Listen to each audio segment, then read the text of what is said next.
This is BSS Sports. Fires to the end zone. It's caught. It's Greg Lewis. Touchdown. Brooks with one. Lets it fly at the horn. It's gone. Here's Crosby with a burst of speed up the middle. Gets open and scores. A grand slam for A-Rod. Pure genius from David Beckham. And it's in. Thierry Henry with a bullet. Touchdown.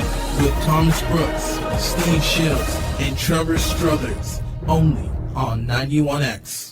Good afternoon. This is another episode of BSS Sports. My name is Steven Schill with the ever-lovely Trevor Struthers. And Trevor, the Indy 500, the Hinchcliffe story. It's intriguing. I totally forgot about what happened a year ago, but you reminded me. Well, yeah, I mean, it was a life-threatening injury where it was a piece of the. He was in a crash last year. I think it was just before last year's Indy 500 race.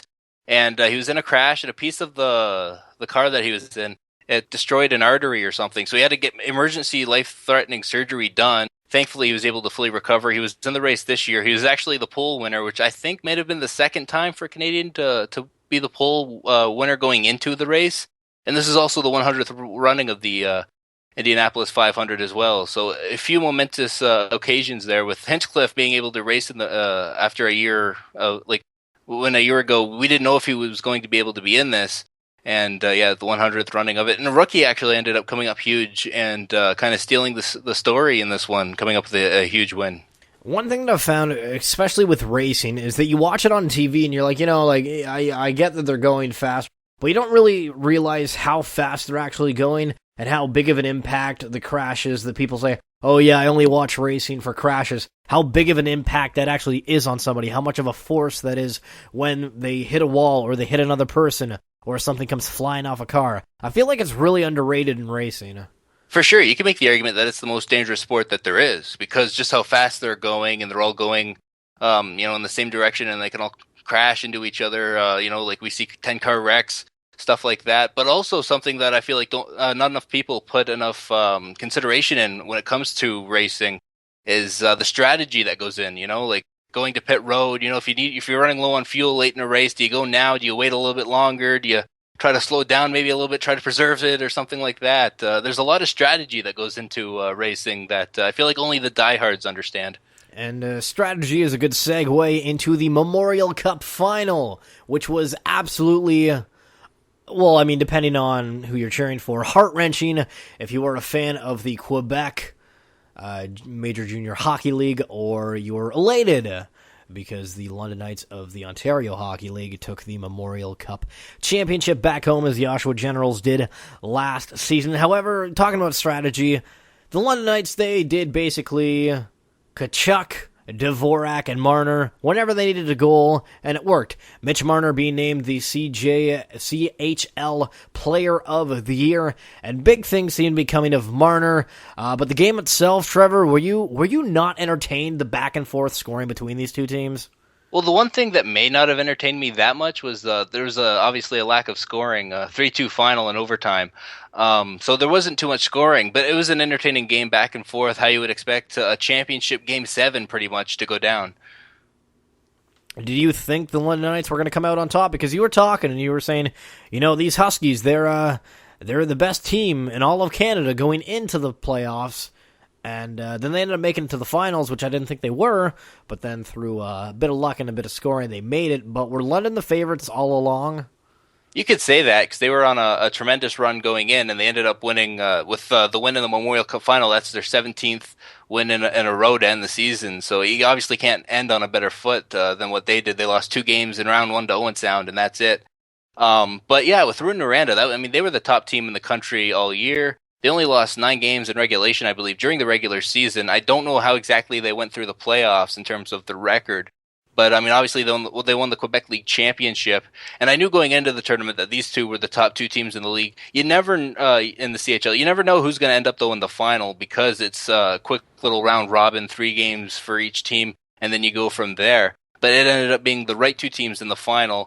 And it was really a toss-up as to who I thought could have come out on top of this game. And the game played out that way, a 3-2 final in overtime. And Tkachuk with one heck of a shot to beat Chase Marchand, who, by the way, is a cousin of NHLer Brad Marchand, to end the game.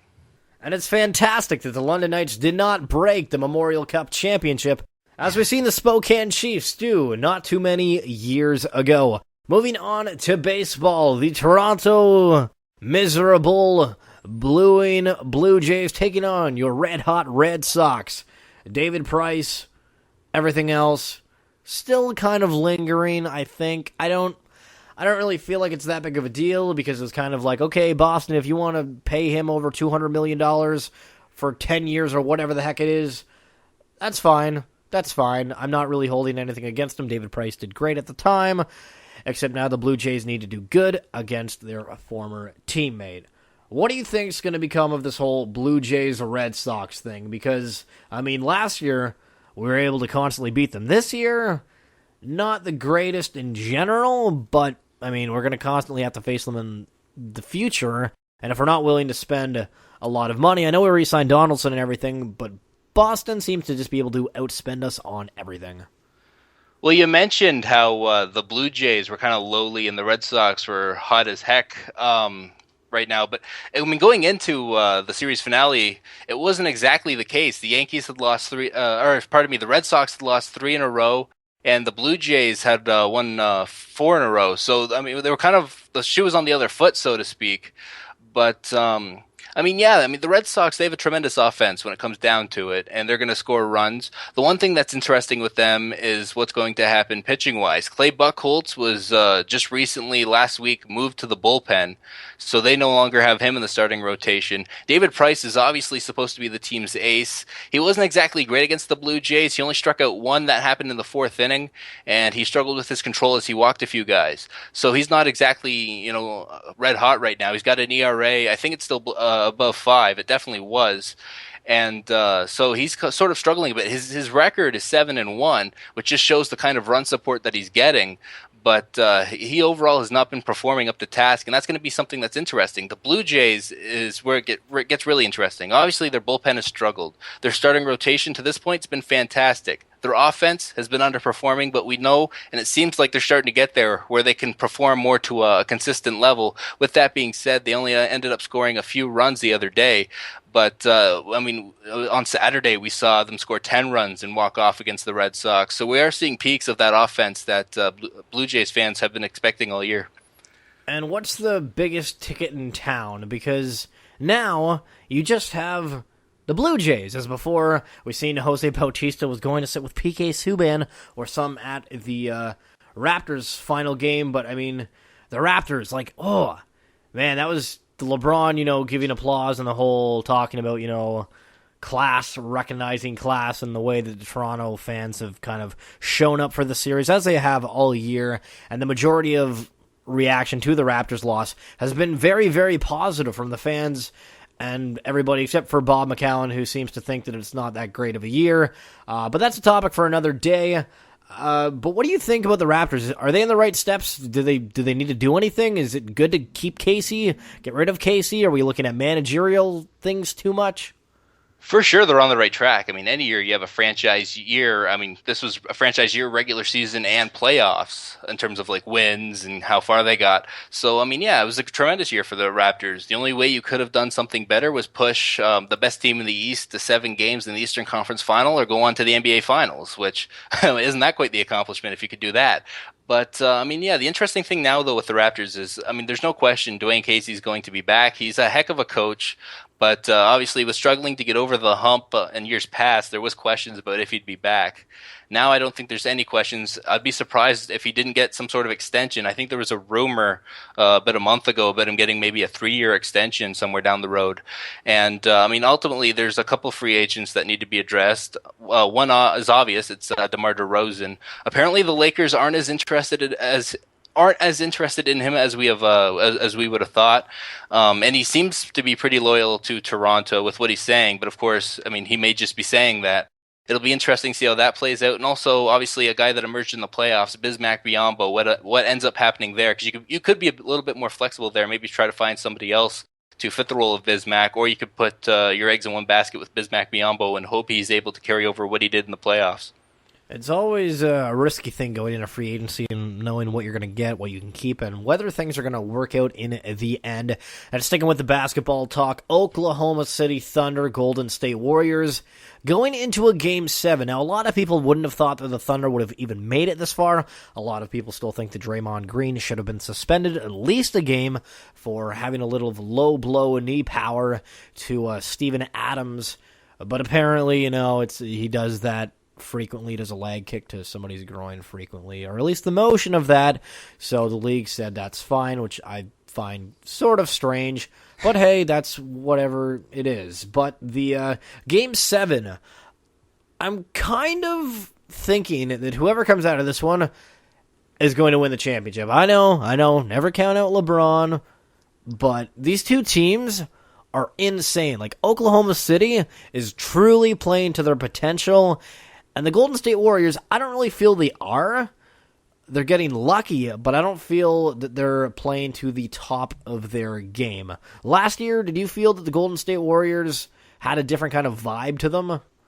Not exactly. And the interesting thing with who you think is coming out of the West is going to win, well, we do have a shot of seeing Golden State in Cleveland again, obviously. And so Golden State won that last year. Why wouldn't they win that again this year? The interesting thing with Golden State is I'd make the argument that they're a bit deeper this year, especially with what they were able to do without Steph Curry there for a portion of the playoffs earlier on. They were able to hold down the fort, survive, and now you see Steph Curry really turning it up and delivering huge games. And then Klay Thompson with that unbelievable Game 6 that he had.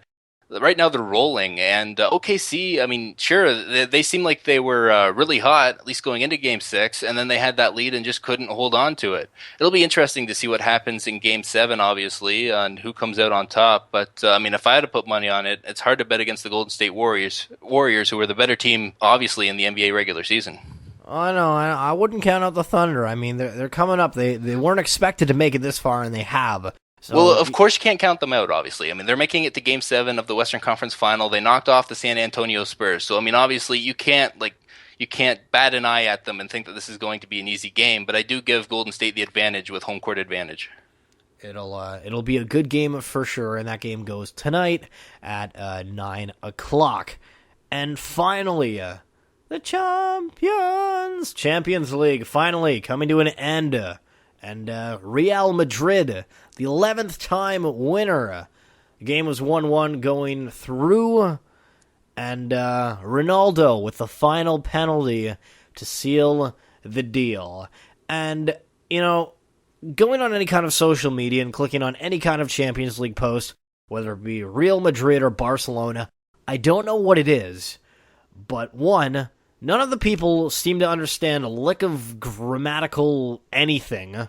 And then second of all the talk is simply Ronaldo's the best or Messi's the best.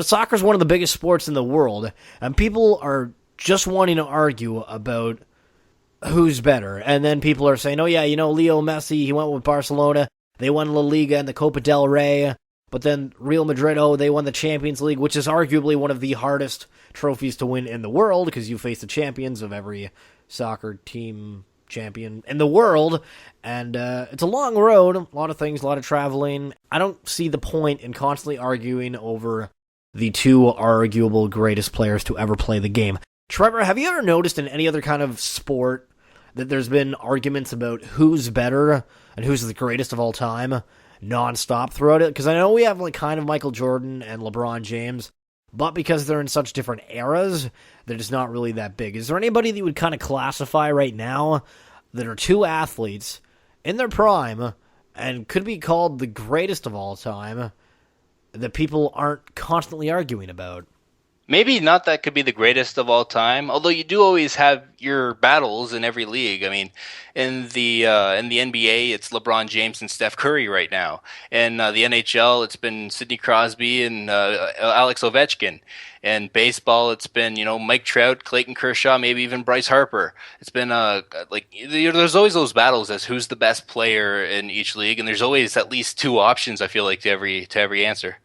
The main takeaway is if you're going to post something on Facebook and argue with thousands and thousands and millions of other people, try to be somewhat grammatically correct, and that would be fantastic. That's it for this episode of BSS Sports. My name is Stephen Schill. That is Trevor Struthers. You can follow us on Facebook and Twitter at BSS Sports, and we are archiving on YouTube at BSS Productions. We'll see you